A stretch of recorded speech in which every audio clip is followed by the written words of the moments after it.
Hello, everyone, and welcome to the Pani Pulpit PH, Faith in Real Life. If this is your first time here, I'm so glad you're listening.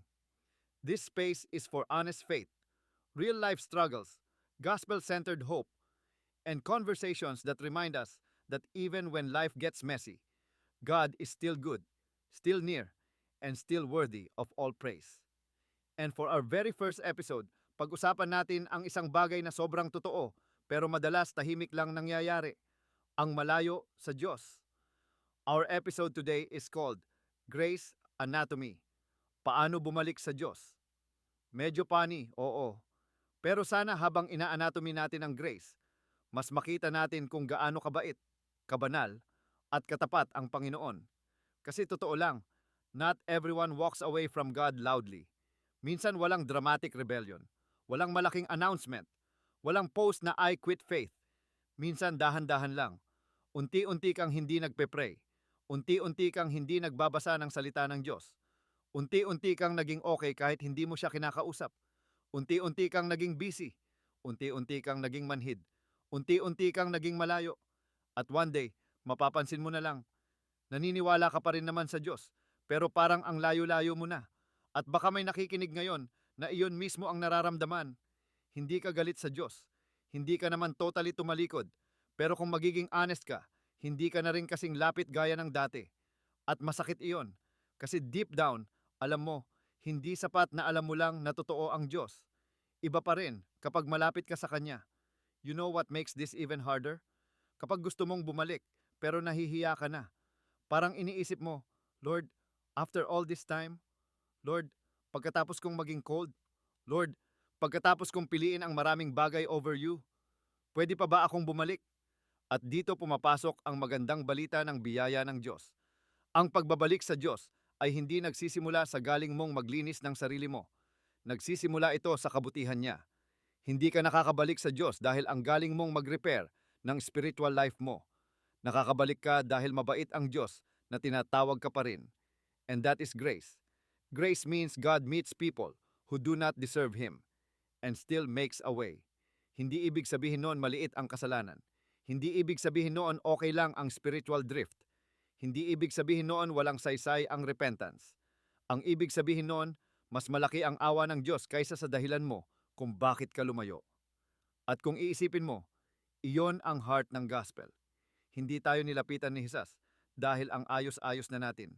Nilapitan niya tayo habang makasalanan pa tayo, habang ligaw pa tayo, habang mahina pa tayo, habang wala tayong maipagmamalaki.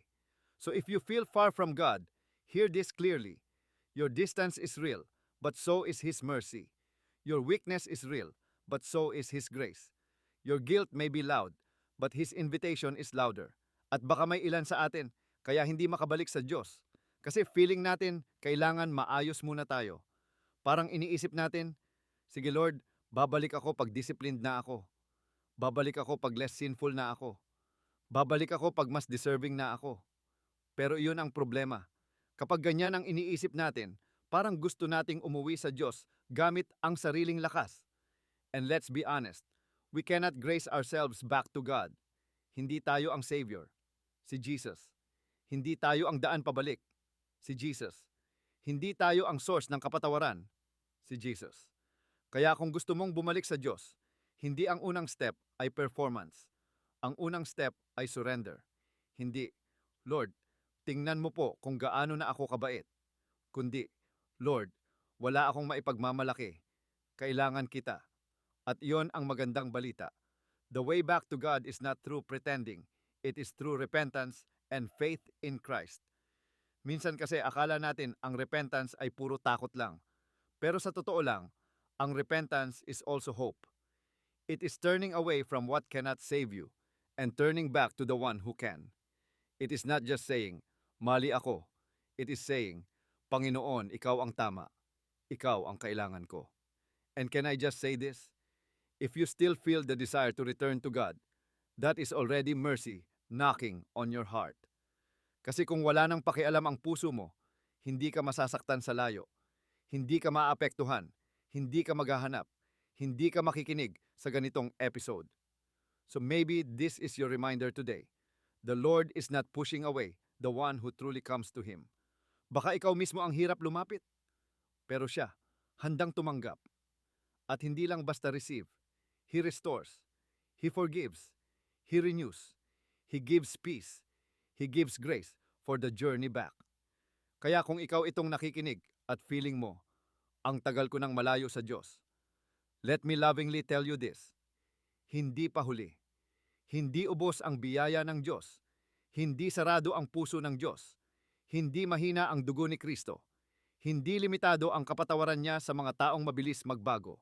The Lord deserves all praise because He is not only holy, He is merciful. Hindi lang siya matuwid, siya rin ay mapagmahal. Hindi lang siya hari. Siya rin ang mabuting ama na tumatanggap sa lumalapit sa Kanya. And that is why we praise Him. Pinupuri natin ang Diyos hindi lang dahil powerful siya, kundi dahil patient siya. Hindi lang dahil sovereign siya, kundi dahil saving siya.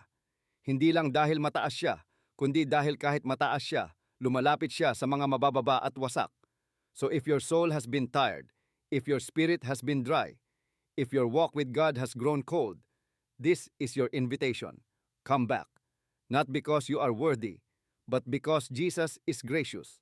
Not because you have fixed everything, but because Christ is enough. Not because your record is clean, but because His mercy is greater. Maybe grace anatomy is this. When we examine grace closely, we discover that every part of it points to Jesus. He is the heart of grace. He is the center of mercy. He is the reason prodigals can come home. He is the door back to the Father. Kaya kung gusto mong bumalik sa Diyos today, pwede kang magsimula sa simpleng panalangin. Lord, lumayo ako, pero salamat dahil hindi mo ako tuluyang binitawan. Salamat dahil may awa ka pa. Salamat dahil si Jesus pa rin ang daan pabalik. Tulungan mo akong magsisi, maniwala, at muling lumakad na malapit sa iyo. Sa pangalan ni Jesus, Amen. And if that is you today, I pray that this is not just a moment of emotion, but a real step of return. Thank you for listening to the very first episode of the Pani Pulpit PH, Faith in Real Life. Kung may tinamaan ka dito, share mo ito sa isang taong kailangan ding marinig na may daan pabalik sa Diyos. And remember, kahit feeling mo far ka na, you are never beyond the reach of God's grace in Christ. This has been Grace Anatomy. Paano bumalik sa Diyos? Sa biyaya ng Diyos, hindi lang tayo pinag-aaralan, tayo ay binubuhay. All praise to the Lord, and I'll see you in the next episode.